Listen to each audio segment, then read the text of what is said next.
So the project here in Camp Allen is already finished. They cemented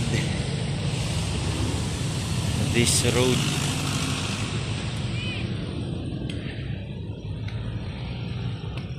They're still gonna make this.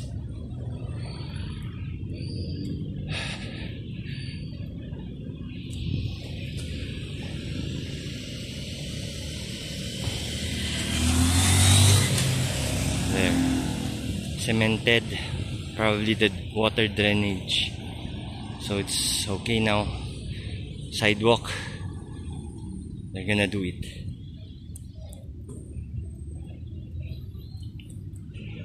This is after Typhoon Yuan. The sun is now shining.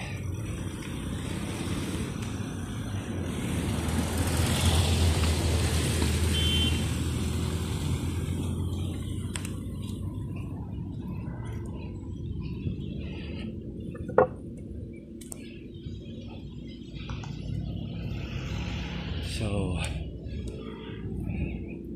take care everyone. More blessings to all of us.